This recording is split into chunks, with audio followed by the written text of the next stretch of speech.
దిగువకు వెడుతుంది. ఏది జీవుడు. జీవుడు అంటే ఎట్లా ఉంటాడు? ఆకారంగా ఉంటాడు, ఇంకేముండదు. మర్రి గింజలో మర్రి చెట్టు ఎలా ఉంటుంది? రాబోయే ఆకారంగా ఉంటుంది. ఇక్కడ మోడర్న్ సైన్స్ ఏమీ తెలియని విషయం, పాశ్చాత్యుల దగ్గర మనం నేర్చుకోకూడని విషయాలు. ఇది జాగ్రత్తగా నేర్చుకుని దీని మీద పాశ్చాత్యులు చెప్పిన నేను నేర్చుకోవచ్చు, లేకపోతే అయోమయం అయిపోతుంది. అంటే ఆకారం వేరు వస్తువు వేరు అనే సంగతి పుటం పెట్టినా పాశ్చాత్యుడికి తెలియదు. అంటే వస్తువుకి ఆకారం ఉంది అనుకుంటాడు, కానీ ఆకారంలోకి వస్తువు పోయబడుతూ ఉంది అని సృష్టిలో తెలియదు. వస్తువుకి ఆకారం ఉన్నట్లయితే యాటమ్స్ ఎలా కట్టుకుంటూ ఉంటాయి? అందుచేత ఇంతవరకు మోడర్న్ సైన్స్ లో ఆన్సర్ లేదు. యాటమ్స్ ఎక్కడి నుంచి వస్తున్నాయన్న దానికి అజ్ఞానాంధకారం తప్ప. ఇట్లా వెళ్ళొచ్చు. మోస్ట్ డెవలప్డ్ సైన్స్ లో కూడా యాటమ్స్ యొక్క ఆరిజిన్ ఏమిటి అంటే నాట్నం అంటానికి అక్కర్లేదు. ఈ కోటానుకోట్లైనటువంటి పరమాణువుల యొక్క ఆకారములన్నీ శాశ్వతములని చెప్పి ప్రాచీన శాస్త్రం తెలుపుతుంది. ఎటర్నల్. వాట్లలోకి చోటు కాస్త ద్రవ్యత్వాన్ని పొంది, అంటే నీళ్లు మంచుగడ్డ కట్టుకున్నట్టుగా చోటు మ్యాటర్ అనేటువంటి స్థితిని పొంది పరమాణువుల్లోకి పోసుకుంటుంది, ఫిలప్ అవుతుంది. అప్పుడు పరమాణువులు అంటాం మనం వాటిని. ఆ స్థితి ఇంకా ఇప్పుడు ఉన్నటువంటి ఫిజిక్స్ లోను వాటిలోనూ 4-5 శతాబ్దాల తర్వాత చెప్పుకుంటారు అప్పటికి. కానీ ప్రాచీన కాలంలో ప్రతి జాతికి ఈ శాస్త్రం తెలుసు, చెప్పుకున్నారు. ఫిజిక్స్ క్లాసుల్లో చెప్పుకున్నటువంటి వెనకటి కల్పాల్లో ఇవన్నీ కూడా లక్షల సంవత్సరాలతో పాటు మళ్లీ మర్చిపోయినవి, మళ్లీ చెప్పుకున్నవి పాత విషయాలే కానీ కొత్త విషయాలు కావు. మోడర్న్ మైండ్ కొత్త విషయాలు అయి ఉండవచ్చు. అంచేత ఎక్కడి నుంచి వస్తున్నాయో యాటమ్స్ తెలియదు మోడర్న్ ఫిజిక్స్ స్టూడెంట్ కి, అందులో న్యూక్లియర్ ఫిజిక్స్ స్టూడెంట్ కి అసలు తెలియదు. ఇది కనుక కాయము రూపము తేడా అని తెలియటం అనేది వీటన్నిటికీ ఇన్ని బేస్ ఉంటే తెలుస్తుంది. పతంజలి గాని భగవద్గీత గాని రాసినటువంటి వాడు పరమాణువులు చోట్లోంచి ఎలా పుడుతున్నాయో తెలియటం చెబితే తప్ప కాయానికి ఎన్ని, కాయం రూపానికి ఎన్ని వేరు అనేటువంటి సంగతి బోధపడదు. అట్లాగే ఒక పరమాణువు యొక్క ఆకారం శాశ్వతంగా ఉండి అందులోకి పరమాణువు జీవించి మేల్కొన్నట్టుగా లేస్తుంది మ్యాటర్. అట్లాంటిది కొన్ని పరమాణువులు కలిసి ఒక మాలిక్యూల్ అవుతుంది, కానీ మాలిక్యూల్ శాశ్వతంగా ఉంటాయి. అవి తయారై ఈ పరమాణువులతో ఫిలప్ చేయబడి మేల్కొంటాయి. సమస్తం మేల్కొంటాం, కొత్తగా పుట్టడం, డిస్ట్రక్షన్ ఈ రెండు కూడా ఏమీ లేవు, అబద్ధం. అది మన సృష్టి క్రమంలో పురాణములు, ఇతిహాసములు, వేదములు మనం చదువుకుంటే తెలిసేటువంటి విషయం. అది బైబిల్ కూడా క్రైస్తవులు చెప్పకుండా సొంతంగా చదువుకుంటే మనకు తెలిసే విషయం. అది నేను పాత నిబంధనలో చదువుకుంటే, భగవద్గీత కూడా హిందువులు చెబితే మనం వింటే మనకేం అర్థం అవదు. సొంతంగా ఈ మాస్టర్స్ అంటారు చూడండి, వాళ్ళ దగ్గర చెప్పుకోవాలి. వాళ్ళు లక్షల సంవత్సరాల దగ్గర నుంచి అలా చెబుతూ వస్తున్నారు. దాని అర్థం ఈ సోమకాసుడు వేదాలను ఎత్తుకుపోయినట్టుగా ఈ మతాల వాళ్ళు ఆ పుస్తకాలను ఎత్తుకుపోయి దురర్థాలు చెబుతూ ఉంటే మళ్ళీ కొన్నాళ్ళు పోతూ ఉంటాయి, మళ్ళా తర్వాత మళ్ళీ వస్తూ ఉంటాయి. కనుక కాయ రూపము సంయమాత్, కాయము యొక్క రూపము నుండి సంయమం చేసి శరీరం కాకుండా శరీర రూపం మీద గనక మీరు మెడిటేట్ చేయగలిగినట్లయితే, అంటే ఏది వెయ్యిలో శాశ్వతమైన భాగం ఏది తండ్రి దగ్గర నుంచి తల్లి గర్భంలోకి వచ్చి పడుతూ ఉన్నదో శుక్రకణంలో, ఏది శుక్రకణంలోకి వచ్చి పడితేనే శుక్రకణం ఫెర్టిలైజ్ చేస్తుందో, అది లేకపోతే ఎన్ని లక్షల శుక్రకణాలైనా వేస్ట్ అయిపోతాయో చూసారా. స్పెర్మటోజోవా ప్రెజెంట్ అని చెబుతారు, కానీ పిల్లలు పుట్టరు. నాన్ మోటైలు నాట్ ప్రెజెంట్ అని చెబితే పుట్టకపోతే అది వేరు. కానీ కొన్ని కేసులు ఉంటాయి, టెస్ట్ చేసి శుక్రకణములు ఉన్నాయి, కదులుతున్నాయి, బతికే ఉన్నాయి, కానీ ఏమి లాభం? అవి గర్భంలోకి వహిస్తూ తీసుకురావటానికి జీవి రావటం లేదు, శరీరంలోకి దిగటం లేదు. ఎప్పుడు దిగుతాడు? ఎవడి శరీరంలో ఉన్న శుక్రకణాలు ఉన్నాయో వాటికి తగినటువంటి జీవి వచ్చి శరీరంలోకి వీడికి వాడికి పూర్వకర్మ అనుభవం, అంటే మరచెంపు మూతకి ఉన్న సంబంధం ఏర్పాటైతే దిగుతాడు, లేకపోతే దిగేది ఏమీ లేదు. ఒక 30 ఏళ్ళు 40 ఏళ్ళు 50 ఏళ్ళు పక్షిముండ గొడుగులలో సంసారం చేసి అలా చచ్చిపోతాడు. ఏవి శరీరంలో ధాతువులు తక్కువే కాదు, ప్రపంచంలో కరువు వచ్చి కాదు, డాక్టర్లు కరువు వచ్చి కాదు. కొందరికి వద్దున అలాగా చెరువు గట్టు మీద వరి మొక్కలు మలిచినట్టు పుట్టేస్తుంటారు. ఎక్కడంటే ఆ ట్యూనింగ్ అలా కుదురుతుంది, దిక్కుమాలింది. అలా రాగటి నేలలో వేరుశనగ చెట్లు లాగితే దానికి కాయలు ఉంటాయి, అలా పుడతారు ఒక్కొక్క కొంపలో గుత్తులుగా. అంటే అది పుట్టడం గొప్ప కాదు, అది పుట్టకపోవడం గొప్ప కాదు. కొన్నాళ్ళు అది పుట్టడం గొప్ప అనుకున్నారు, కొన్నాళ్ళు అది తగ్గించుకుంటాం గొప్ప అనుకుంటున్నారు. ఏదో ఆ టైంను బట్టి వాళ్ళ సోషల్ కండిషన్స్ ను బట్టి ఏడుస్తూ ఉండేటువంటి బీస్ట్స్ కనుక హ్యూమన్ బీయింగ్స్, దాన్ని బట్టి బర్త్ కంట్రోల్ కావాలా, ఎక్కువ మంది పిల్లలు కావాలా అనేది ఆయా శతాబ్దాల్లో అట్నుంచి ఇటు నుంచి ఆసిలేట్ అవుతుంటుంది. ఏమీ లేదు అంతకంటే. ఇందులో దేనికి కూడా పెద్ద వాల్యూస్ లేవు, ఎటర్నల్ వాల్యూస్. కొడుకులు లేరని ఏడుస్తారు, పిల్లలు లేరని ఏడుస్తారు. కొడుకులు గల్గరే కౌరవేశ్వరునకు అన్నాడు దుర్గటి. ధృతరాష్ట్రుడు కనలేదా అన్నాడు 100 మంది. అందరూ శుభ్రం గచ్చు చేసినట్టు చెడిపోయారు. అందుకని ఉన్నారంటేనే గొప్ప కాదు, లేరంటేనే గొప్ప కాదు. పూర్వకర్మను బట్టి వీడు వెహికల్ గా పనికొస్తాడంటే వీడి ద్వారా పిల్లల్ని పంపుతారు, లేకపోతే పంపరు అన్నాడు.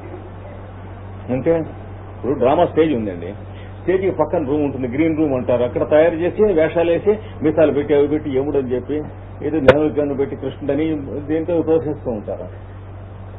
కొన్నాళ్ళు అయిన తర్వాత అక్కడ నాటకం కంపెనీ తీసేసారనుకోండి హాల్, ఆ మొత్తం అద్దెకి ఇచ్చారనుకోండి ఎవడికో ఏదో గోడౌన్కి. ఆ పక్కన ఇంకా గ్రీన్ రూమ్ అంటే ఎట్లాగా మొత్తం godown, it has gone down. అక్కడి నుంచి రారు ఇంకా. అలాగా నాటకం హాల్ గ్రీన్ రూమ్ తో సహా అద్దెకిస్తే ఏమవుతుందో అలాంటి వాళ్ళు సంసారం చేసినా అంతే. అంటే వాళ్ళు they are not allowed to reproduce. వాళ్ళ ద్వారా వస్తే ప్రపంచంలో ఎవరి ద్వారా వచ్చినట్లయితే ఆజన్మ రోగులు ఎక్కువ అవుతారో వాళ్ళకి సంతానం లేకుండా ఆగిపోతుంది. ప్రకృతి చేస్తుంది. మిగతా వాళ్ళు మరి జాతి అంతా నాశనం అయిపోకుండా ఉంటానికి క్షయరోగులు, కుష్ఠరోగులు, మరి మెంటల్ డిసీజెస్ ఉన్నటువంటి వాళ్ళు, ఏమండి మరి సఫరసులు, గనోరియా, సిఫిలిస్, స్వర ఇట్లాంటివి ఉన్నటువంటి వాళ్ళు 6 తరాల వరకు ప్రకృతి చూస్తుంది.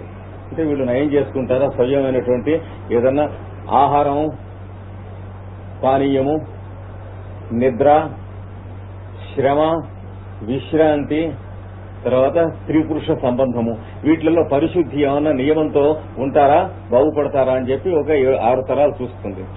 6 తరాలు కనుక లేకపోతే రాను ఒక్కో తరం ఎక్కువ పుచ్చిపోతూ ఉంటుంది. పుచ్చాక 6వ తరం తర్వాత ఏముంటుంది అన్నాడు, సప్తమే పురుషాంతేదు కర్తుర్మూల అని గ్రంథతి.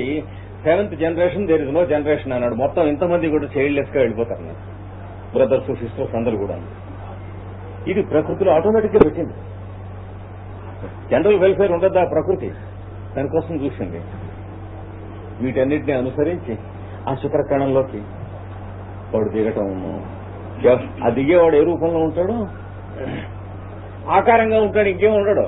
మర్రి గింజలో మర్రి చెట్లాగా ఉంటాడు. దాన్ని గుర్తు చెప్పడం కోసమే మనకి ఇప్పటికీ క్రీస్తుకు పూర్వం 12,000 సంవత్సరాల కిందటి మాట ఎవరు ఈజిప్ట్ దేశంలో ఉన్న శాస్త్రజ్ఞులు ఒక బొమ్మ ఇచ్చారు.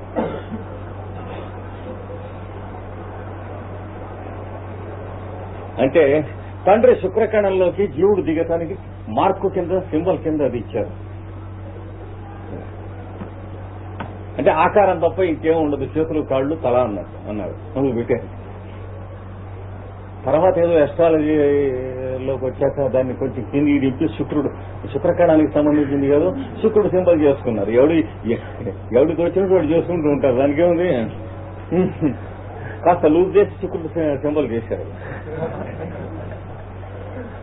ఈజిప్ట్ భాషలో దీనికి అనే అని పేరు, అనగా జీవుడు అని దిగి వచ్చేటువంటి వాడు. వీడు శరీరం వదిలిన తర్వాత ఏం చేస్తాడట, ఇలా పడుకుంటాడు కొంతకాలం. శరీరం వదిలేక రంగనాయకుల వారును, శరీరంలో ఉన్నప్పుడు వెంకటేశ్వర స్వామి. లేదు ఇక్కడ అవి కూడా సింపుల్స్ అంతే. రంగనాయకుల వారిని అంటారు అనంత శయనం అంటారు. అంటే ఆద్యంతాలకు అవతల ఉన్నటువంటి శయనం. అది అంటే సృష్టికి అవతల ఉన్నటువంటి ఎగ్జిస్టెన్స్. ఇది హారిజంటల్ గా, ఇది వర్టికల్ గా వచ్చేటప్పటికి శరీరంలోకి దిగేది. ఇప్పుడు ఇట్లా వచ్చేటికి దీని అంటే దేవుడు చనిపోయాడని చెప్పి ఇలాంటి బొమ్మ వేసి చుట్టూ తిరిగి ఏడుస్తారు ఈజిప్ట్ వాళ్ళు.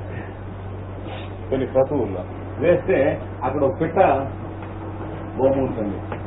ఆ పిట్టకి మొహంను జుట్టు తలకాయని మన మనుషులు ఆడదిలాగా ఉంటుంది, ఒళ్ళంతానేమో పక్షిలాగా ఉంటుంది. అది దీని చుట్టూ తిరుగుతుంది అనమాట. 6 మాటలు తిరిగి 7వ మాట తిరిగేటప్పటికి ఇది లేక యువతకు వస్తుంది. అంటే ఏమిటి? వీడు పూర్వకర్మ చేత వీడు తండ్రిలోకి దిగటం, అక్కడి నుంచి తల్లి గర్భంలోకి రావటం, ఇదంతా ఈ ప్రయాణం అంతా ఒక పిట్ట తిరిగేటువంటి ప్రయాణం లాగా ఏర్పాటు చేసింది. ఇవన్నీ కూడా ప్రపంచంలో అన్ని జాతుల్లోనూ క్రైస్తవ మతం వచ్చేటప్పటికి ఈ వెనక ఉన్న శాస్త్రం తుడిచిపెట్టుకుపోయింది.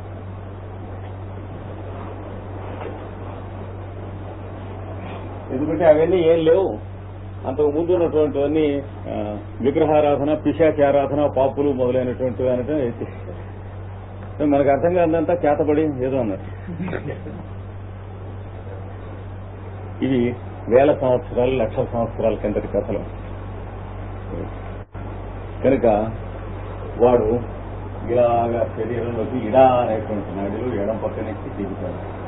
దిగి వాడు శుక్రకణంలోకి దిగినప్పుడు ఆ శుక్రకణం మాత్రమే గర్భధారణం చేస్తుంది. మిగిలినటువంటి లక్షలన్నీ కూడా వేస్తే అది. కానీ దీనికోసమే మిగిలిన కూడా నిర్మాణం చేయబడ్డాయి. అందుచేత దీన్ని ఏమంటారు? రూపము. ప్రతి వస్తువుకి రూపం. బియ్యపు గింజ రూపం, మర్రి గింజ రూపం, ప్రతి గింజ రూపం. అలాగా మీకు రూపం తెలుస్తుంది. ధ్యానం దాని యందు మీరు ధారణ పెడితే, ధారణ ధ్యాన సమాధులు అనేటువంటి సంయమము అనేటువంటి 3 పెట్టినట్టు పెడితే కాయరూప సంయమం వల్ల తద్గ్రాహ్య శక్తి స్తంభే, దాన్ని గ్రహించేటువంటి శక్తి ఎదుటివాడి కంటి దగ్గర ఉంటుంది. దాన్ని మీరు స్తంభింపజేయగలుగుతారు. అంటే చూస్తున్నాడంటే మనస్సుతో చూస్తున్నాడు, కంటి ద్వారా తప్ప కంటితో చూడటంలే. అందుకని మనస్సును మీరు కంట్రోల్ చేసేటప్పుడు వాడి కన్ను ఇంకా చూడదు. కళ్ళు పత్తికాయల్లో తెరుచుకున్నా ఏం చూడదు. మనం ఎంతసేపటి నుంచి కళ్ళు తెరుచుకున్నా ఈ గుంజ కనిపిస్తుందా? లెక్చర్ వింటున్నాం కనుక. పత్తికాయల్లో కళ్ళు తెరుచుకుని లేవు, గుంజ కనిపించడానికి రోగం కనిపిస్తుంది. అలాగా ఇక్కడ గ్రాహ్య శక్తి స్తంభనం జరుగుతుంది.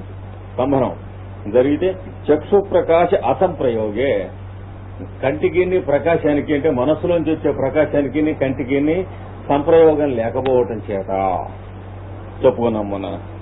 అసంప్రయోగే అంతర్ధానం.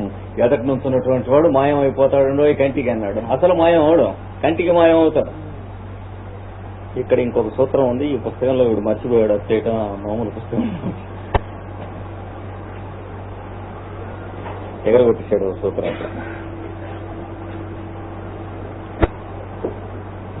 అంటే ఇక్కడ ఏం చెప్పాడు? కంటికి సంబంధించింది చెప్పాడు. ఈ చెప్పబోయే సూత్రంలో ఏం చెప్తున్నాడు?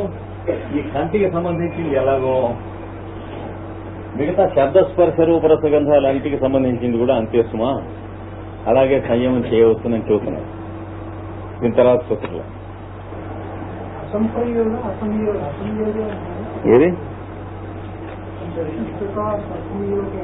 అసంప్రయోగే, అసంప్రయోగే అంతర్ధానం అనేన అని ఉంటుంది. ఇక్కడ సూత్రం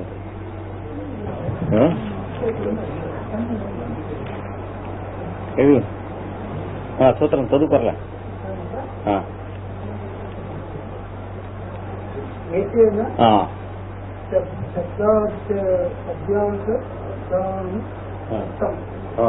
శబ్దాద్యంతర్ధాన ముక్తం అది ఆ సూత్రం.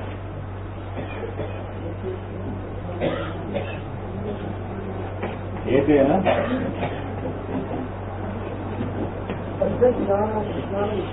శబ్ద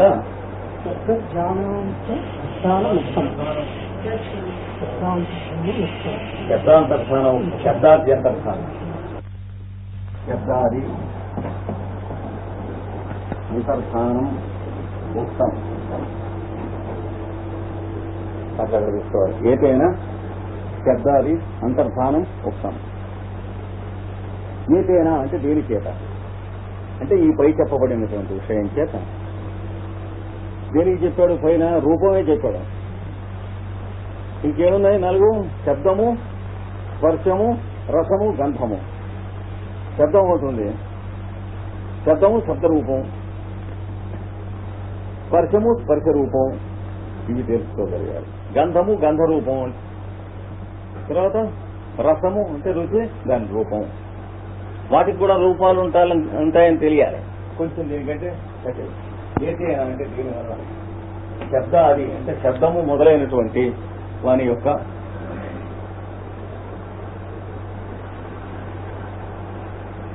అంతర్ధానం మాయమొకట కూడా ఉక్తం చెప్పబడినది.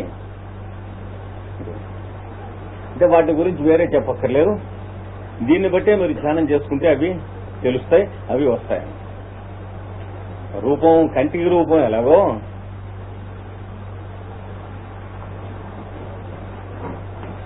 శబ్దము శబ్దం రూపము తేడా ఏంటి? మనం కంఠంతో చేసేది ఏంటి? శబ్దం, అంతేనా? కాదు, శబ్దం యొక్క రూపం. అంటే మనం సౌండ్ అని చెప్పేదంతా కూడా సౌండ్ వైబ్రేషన్ కానీ సౌండ్ కదా. అసలు సౌండ్ ఎక్కడ ఉంటుంది? మనం వైబ్రేట్ చేయకమునుకున్నటువంటి స్పేస్ లో ఉన్నటువంటి సౌండ్ ప్రిన్సిపల్ అంటారు, దాన్ని ఆకాశం అంటారు. దాన్ని పైథాగరస్ ఏమన్నాడు? ది పూల్ ఆఫ్ సౌండ్ అన్నాడు. కొద్దిగా దూరం నుంచి ఇప్పుడిప్పుడే కళ్ళు నలుపుకుంటూ చూస్తున్నారు ఎలక్ట్రోమాగ్నెటిక్ ఫీల్డ్స్ అనేటువంటి పేరుతో. నిన్న న్యూక్లియర్ ఫిజిక్స్ వాళ్ళు అక్కడేవో ఉన్నాయి, అక్కడేవో మురగతృష్ణంలాగా ఉన్నాయి. ఇంకా అది ఏతేనా అంటే దీని చేత, శబ్దాది అంటే శబ్దము మొదలగు అని యొక్క అంతర్ధానం అంటే మాయమొకట, ఉక్తం అంటే చెప్పబడినది. మనకు ఈఎంఎఫ్ అని పేరే గాని దాని గురించి అప్లికేషన్ ఏమిటి సైన్స్ లో ఉందా? ఎక్కడ? ఫిజిక్స్ లో ఎలక్ట్రోమాగ్నెటిక్ ఫీల్డ్స్ గురించి. ఎలక్ట్రానిక్స్ లో ఒక చిన్న 1000లో 1,00,000 అప్లికేషన్ వస్తే ఇప్పుడు మనం ఎరుగున్న ఎలక్ట్రానిక్స్ అనేటువంటి శాస్త్రం అంతా అందులోంచి వచ్చింది. మిగిలినటువంటి ఎందుకో కూడా మనకి తెలియనటువంటి స్థితిలో ఉన్నాం ఇంకా ప్రపంచం. ఏమండి? కనుక శబ్దం అంటే ఏమిటి? మనం ది కంటెంట్ ఆఫ్ స్పేస్ అని అనొచ్చు. కంటెంట్ ఆఫ్ స్పేస్ ఏమిటి అంటున్నాడు? ఇప్పటికి కూడా వ్యాక్యూమ్ అని చెప్పేటువంటి పిచ్చిముడ కొడుకులు ఉన్నారు సైన్స్ మాస్టర్లలో కూడా. ఫిజిక్స్ ప్రొఫెసర్ దగ్గరికి వెళ్ళినా కూడా స్పేస్ లో ఏమిటి పర్ఫెక్ట్ వ్యాక్యూమ్ అంటాడు. అంటే వారి బుర్రలో ఉంటుంది, స్పేస్ లో ఉండదు. స్పేస్ లో వ్యాక్యూమ్ ఉండదు. ఏముంటుంది? పూర్ణమిదం, శూన్యం కాదు పూర్ణం. చూసేవాడు బుర్రలో శూన్యం ఉంటే అక్కడ శూన్యం ఉన్నట్టు కనిపిస్తుంది, ఇందులో పూర్ణం ఉంటే అక్కడ పూర్ణం ఉంటుంది అన్నాడు. జాగ్రత్త. కనుక ది కంటెంట్ ఆఫ్ స్పేస్, దాన్నే ఆకాశం అన్నారు. ఆకాశం అంటే చోటు కాదు, చోటులో ఉన్నదాన్ని ఆకాశం అంటారు. ఆ కాశ అంటే సమంతాత్ ప్రకాశ, అన్ని పక్కలకి ప్రకాశిస్తూ ఉన్నటువంటిది. దాన్ని కదిలిస్తే వచ్చేదే మనం ఎరుగున్న శబ్దం. దాన్ని కదిలించి వచ్చేదే మనం ఎరుగున్నటువంటి రంగు. రంగులు ఉన్నాయి చూడండి, రంగులు ఎక్కడి నుంచి వస్తాయి? ఆ రంగులన్నీ విడిపోతే వచ్చేదే ఒక రంగు. అనేక రంగులు కలిస్తే వచ్చేదే మనం వెలుతురు అంటున్నాం, తెలుపు అని. ఏమండి? ఇవన్నీ అవన్నీ లీనమైతే వచ్చేదే తెలుపు కంటే ఎక్కువ మహా తెలుపు. కంటికి ఎలా కనిపిస్తుంది? కన్ను గుడ్డిది కనుక నీలం వల్లే కనిపిస్తుంది. ఆకాశం కంటికి నీలంగా ఎందుకు కనిపిస్తుంది? అంతకంటే కనిపిస్తే కన్ను పోతుంది. కనుక కంటి యొక్క డిఫెక్ట్ వల్ల నీలంగా కనిపిస్తుంది, కానీ అక్కడ నీలంగా లేదు. నీలంగా ఉన్నది ప్రతిదీన్ని మన కన్ను చూడలేనంత లైట్ ఎక్కడి నుంచి ఎమిట్ చేస్తూ దానికి అడ్డంగా కంటికి రక్ష కోసమని ది బ్లూ ఎఫెక్ట్ అని ఇస్తుంది. బ్లూ కాదు అక్కడ ఉన్నది. కనుక శబ్దము శబ్దరూపము, అలాగే రంగు ఇందాక రూపంలో కూడా రూపము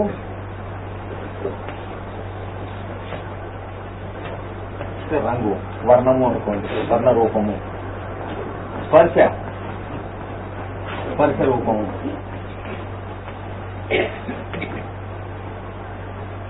స్పర్శ వేరు, స్పర్శ రూపం వేరు. ఈ రెంటికి వచ్చిన దాన్ని స్పర్శ అంటారు. అక్కడ మనకి తెలుస్తుంది చూడండి, దాని పేరు స్పర్శ రూపం. పక్షవాతం వాడికి తెలియదు చూడండి, అప్పుడు రూపం ఉండదు, వాడికి స్పర్శ ఉంటుంది. అది తేడా. స్పర్శకి స్పర్శ రూపానికి తేడా. అక్కడ స్పర్శ పోయి ఉంటుంది అనుకోండి, పక్షవాతం కుష్ఠరోగుతూ ఉంటేనే ఉంటుంది. అక్కడ గోకుతూ ఉంటాడు అనుకోండి, గుంజను గోకుతున్నామేమో అని అనుమానం వచ్చి చూసుకుంటాడు. చేతినే గోక్కుంటూ పక్కవాడు చేయి గోకుతున్నానేమో అని అనుమానం వస్తుంది. ఏముంది, స్పర్శ ఉంది కానీ స్పర్శ రూపం లేదు. రసం అంటే రుచి, దాని రూపం. ఇడ్లీ చాలా రుచిగా చేశారు, అలా పచ్చడి చేశారు. రుచి దేనికి ఉంటుంది? నాలుగుగా పచ్చడికా? పచ్చడికి రుచి అయితే అదే తినేసి ఉండేది, మన దాకా ఉండేది. అల్లం పచ్చడి చాలా రుచిగా ఉంటే మనకెందుకు మిగిలిస్తుంది, సరే తినేస్తుంది సొంతంగా. కొన్ని దొంగలు వాటి పాలు తాగేస్తారు అలాగా. కనుక రుచికి సంబంధించిన రూపం ఎక్కడ ఉంది? నాలికలోంచి పనిచేస్తున్న పురుషుల్లో ఉంది. ఇవన్నీ కూడా మొదట మనం చెప్పుకున్న ఈ రెండవ నేను ఉన్నాడు చూడండి, నెగిటివ్ నేను. వాడిలోంచి ఆ మొదటి నేను దగ్గర నుంచి వీడి ద్వారా బయలుదేరి ఈ ఐదింట్లోనూ పనిచేస్తూ ఉంటే ఇవి ఉంటాయి, లేకపోతే ఇవి మిగులుతాయి, శవం అంటారు. ఏమండి, గంధం అంటే వాసన. వాసన ముక్కులో ఉంటుందా? అంటే ముక్కులు బదులే తెచ్చిపోవాలి ప్రతివాడును. ఎవడు వాసన వాడికి కొట్టి, ముక్కు వాసన కనుక వేసేది మంచి గంధపు వాసన అన్నాడు. ఎవడు అక్కడ వాసన చూసేవాళ్ళు అయితే మంచి గంధానికి వాసన వస్తుందా? కనుక వాసనలు దాని యొక్క రూపము. ఇవి తెలుస్తాయి, ధ్యానం చేసుకోండి అన్నాడు. ఇది నీకుండా అయోమయంగా ఇంద్రియాలని ఉపయోగించుకుంటున్నందుకు అనుకొని ఇంద్రియాలకు ఉపయోగపడి మనస్సుకు ఉపయోగపడి ఇది సంసార బద్ధంలో అయినటువంటి వాడు చేస్తుంది. యోగాభ్యాసం చేతగానటువంటి వాడు వాడు రోజు కూడా ఉద్యోగానికి పరిగెత్తి, ఆఫీసుకి పరిగెత్తి, ఆఫీసర్ దగ్గరికి పరిగెత్తి, భార్య దగ్గరికి పరిగెత్తి, కొడుకుల దగ్గరికి పరిగెత్తి, కొడుకుల సీట్ల దగ్గరికి పరిగెత్తి, కాలేజ్ దగ్గరికి పరిగెత్తి, మరి ఆఫీస్ దగ్గరికి పరిగెత్తి, బస్సు దగ్గరికి పరిగెత్తి, బస్సు సెంటర్ దగ్గరికి పరిగెత్తి, బస్ స్టాండ్ దగ్గరికి పరిగెత్తి, రైలు స్టేషన్ దగ్గరికి పరిగెత్తి, బుకింగ్ ఆఫీస్ దగ్గరికి పరిగెత్తి, దాని టికెట్ రిజర్వ్ చేసేవాడి దగ్గరికి పరిగెత్తి, అందుకుగాను ఖర్చు పుచ్చుకునేవాడి దగ్గరికి పరిగెత్తి ఇలా ఏడుస్తున్నావు అన్నాడు. యోగాభ్యాసం చేయకముందు ఎలా ఉంది నీ బతుకుంటే ఇలా ఉంది, ఏం సుఖంగా ఉందా? సుఖం ఏంటి, ఏదో వస్తున్నావు. ప్రస్తుతం ఎందుకు బతిగా? నిద్ర మాత్రం మీకు చచ్చిపోరాదా? లేదా ఆ వైరు తెంచి అది ముట్టుకోరాదా? పక్కన రెడీగా చచ్చిపోతావు. ఎందుకు బతుకుతున్నావు? వస్తూ శుభ్రమైన బతుకుతుంది అంటామన్నారు. ఇంద్రియాల్ని వాడుకుంటున్నావా? మనస్సును వాడుకుంటున్నావా? ఏడిచావు అన్నాడు. ఇంద్రియాలు నిన్ను వాడుకుంటున్నాయి. ఇది యోగాభ్యాసం లేనప్పుడు కన్నేమో వెలుతురు వైపుకి లాగుతుంది, లేదా రూపం వైపుకి లాగుతుంది. చిన్న పల్లెటూరు మా తాతగారిది మర్చినప్పుడు. అక్కడికి వెడితే అందరూ కూడా ఇంట్లో బాగా చేయకుండా ఉంటాయి, బడిలో తోసేవాడు మమ్మల్ని అందరినీ. నాకు అసలు బడికి పోవటం ఎప్పుడు అలవాట్లేదు. మా నాన్నగారు బడికి మమ్మల్ని ఎవరిని ఇప్పుడు 3 తరాల నుంచి బడికి పోలేదు. అట్లాంటిది ఆ బడిలో తీసుకెళ్లి పడేస్తే ఎక్కడి నుంచో గుర్రబండి వస్తుండే శబ్దం అనిపించేది. ఆ మాస్టర్ ఊరుకుంటే మేము ఆ పాఠాలు వినేవాళ్ళం. వాడు చెప్పేవాడు, గుర్రబండి వైపు రోడ్డు మీద తిరిగి చూశారంటే మెడకాయ ఎరగొడతా ఉన్నాడు. వాడెంత సైకాలజిస్ట్ చూడండి. అనేటికి చూడకుండా ఇటే చూడాలి, బండి వచ్చేటికి అందరం వాడు తిరిగేవాడు. కనుక అవతల ఉన్న వస్తువు మన ఇంద్రియాలను లాగుతూ ఉన్నదా, మన ఇంద్రియాలు వాటిని చూస్తున్నాయా అని అడిగితే, అంటే సెక్రటరీని, టైపిస్టును, స్టెనోగ్రాఫరును మంత్రి గారికి పనిచేస్తున్నారా? వాళ్ళు కావాల్సిన లెటర్స్ టైప్ కొట్టించి మంత్రి గారి చేత ఏలుముద్ర వేయించుకుంటున్నారా? ఏం చేస్తున్నారు? మరి వాడికి కావాల్సిన టైపు కొట్టించి తీసుకొచ్చి దీని మీద ఏలుముద్ర వేయండి సార్ అన్నారు. చేశారు మంత్రి గారు. అదే అలాగే జరిగినాయి కదా. కనుక స్టెనోగ్రాఫర్ ఏం టైపు కొట్టాడో తెలియకుండా ఉన్నటువంటి స్థితిలో మంత్రి గారు ఉంటే ఆయన చెప్పిన లెటర్ రాశాడు అనుకుని సంతకం పెట్టేస్తున్నాడు. అలా ఏడుస్తున్నాం మనం అంతా. మరి ఎలా నడుస్తూ ఉంటాయి ప్రభుత్వాలు? పోలీసు ఉంటే లైట్ పెట్టుకు వెళ్తాం, పోలీసులు అయితే లైట్ లేకుండా వెళ్తాం. ఇంకోనాడు పోయాక పోలీసు ఉన్నా లైట్ లేకుండా వెళ్తాం. అంతే. తర్వాత ఇంకోనాడు పోయాక పోలీసు కూడా లైట్ లేకుండా వెళ్తాం. మామూలుగా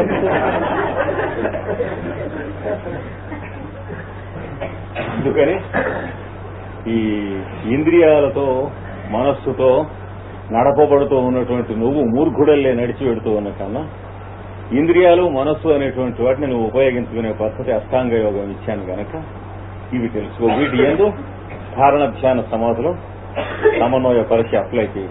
ఇంద్రియం మీద నువ్వు నేర్చుకున్న ధ్యానం అప్లై చేయి. అంటే ఏమిటో తెలుస్తుంది ఇంద్రియం అంటే ఏమిటో. ఇంద్రియంలోంచి చూచేవాడు మనస్సు. చూడబడేటువంటి వస్తువు ఈ మధ్యన ఉన్నటువంటి పెట్టె అంటే యాపరేటస్. అంటే మైకులో మాట్లాడేవాడు మైకు గొట్టం. మైకు గొట్టం కాకుండా మైక్ అంటే ఏంటి? ఎలక్ట్రిసిటీయే. మైక్ అంటూ వేరే ఉండదు. దానికి ఆధారం అనేటువంటిది మైకు గొట్టం. అలాగా ప్రతిదీ నీకు ఉంటాయి. ఆ రెండింటికి తేడా తెలుస్తుంది కనుక నీకు శబ్దానికి శబ్దరూపానికి తేడా తెలుస్తుంది కనుక నాయన మీరు దాని మీద ధారణ చేసేటప్పటికీ మీరు మాట్లాడుతూ ఉన్నప్పటికీ అవతల వాడికి వినపడదు. ఏం చేస్తారు? మీరు మాట్లాడుతున్నటువంటిది శబ్దరూపం, శబ్దం కాదుగా. దానికి వాడి చెవికి మీరు కటాఫిస్తున్నారు. అక్కడ దాకా ఎందుకంటే వేసవికాలం నడుస్తూ ఆఫీసులో కూర్చుని ఉన్నాం. గణగణగణ ఫైర్ సర్వీస్ కార్ వెళ్ళింది. కిందికి మంచినీళ్ళు తాగడానికి వెళ్ళొచ్చి ఇప్పుడు అక్కయ్యపాలెంలో పాలబూత్ దగ్గర తగలడుతూ ఉంది తను. కృష్ణమాచార్యుల ఆఫీసులో ఉన్నాడు అని వాడు పక్కవాడితో మాట్లాడుకుంటూ మొదలెట్టాడు. ఆ మాటలు వినిపిస్తాయా? అంటే వాడు ఏం చేశాడు? కటాఫ్ ఇచ్చేశాడు. పాలబూత్ దగ్గర ఏ తగలటం లేదు. వాడు ఆఫీసులో వచ్చి మధ్యాహ్నం నుంచి క్యాజువల్ లీవ్ పెట్టి ఇంటికి వెళ్ళాడు. పెడితే ఏముంది? అంతా శుభ్రంగా మామూలుగానే ఉంది. వాడు ఎందుకు ఇచ్చాడు? ఒక పక్కవాడితో వీడికి వినపడేట్టు పక్కవాడితో చెప్పాడు. అక్కడిపాలెంలో పాలబూత్ దగ్గర ఇల్లు తగలడుతున్నాయట, వెళ్ళింది ఫైర్ సర్వీస్ వ్యాన్ అని. వీడికి మైండ్ ఎక్కడుంది? పాలబూతు, దాని సమీపమైన ఇల్లు, ఓదాని నుంచి ఒక ఇంటికి అంటుకుంటూ ఉంటాం. అక్కడి నుంచి తన ఇల్లు, అక్కడ తాటి పట్టలు వాకిట్లో ఉంటాయి. ఇంట్లో మనుషులు ఉంటారు, భార్య ఉంది, పిల్లలు ఉన్నారు. ఇక మీరు మాట్లాడుకుంటుంటూ వినపడతాయా? అది వాడు చెప్పింది. అంటే మీరు మైండ్తో అవతల వాడి మైండ్కి కటాఫ్ ఇస్తే ఈజీగా శబ్దానికి శబ్ద రూపానికి మధ్యన గండి ఏర్పడుతుంది. ఇంకా వినిపించేది ఏం లేదు. మీరు పెద్దగా ఒరే అని కేకేసినా కూడా వాడు భోంచేస్తూ కూతుంటాడు. వాడు ఒరే లేవరా లేవరా అని అడిగితే వాడు ఎటో చూస్తూ ఉంటాడు. పెద్ద ఆశ్చర్యం అక్కర్లేదు. విశాఖపట్నంలో మనం ట్రాఫిక్ ఉన్న రోడ్డు మీద నడుస్తూ ఉంటే మనందరం ఏం చేస్తున్నామో అదే చేస్తున్నాం. వాడు మొత్తుకుంటూ ఉంటాడు. కారు వాడు కానీ, లారీ వాడు కానీ, సైకిల్ వాడు కానీ, ఏమైనా సరే. అలాగా సోమనాంబులిజం అంటే విశాఖపట్నంలో నిద్రపోతూ కళలో నడుస్తున్నట్లు నడుస్తూ ఉంటాం. కానీ రోడ్డు మీద మనుషులు నడుస్తున్నట్టు నడుస్తాం. అంతే. కటాఫ్ ఇచ్చినప్పుడు అంతే జరుగుతుంది. కొత్తవాడికి ఆశ్చర్యం వేస్తుంది. ఏమిట్రా వీళ్ళు మనుషులేనా ఇట్లా నడుస్తున్నారు, లేకపోతే బొమ్మలా? ఎందుకంటే గేదెల్లాంటి వీడికి మనకంటే ముందు తప్పుకుంటున్నాయి. వాడు అలాగా ఒక రివరీలో పెడుతున్నట్టు పెడతాడు. అదే ఒక తమాషా. అక్కడ గ్రేస్ ఎల్జీలో నడుస్తున్నట్టుగా ఉంటాడు వాడు. అది అలాంటి కటాఫ్ ఇస్తుంది.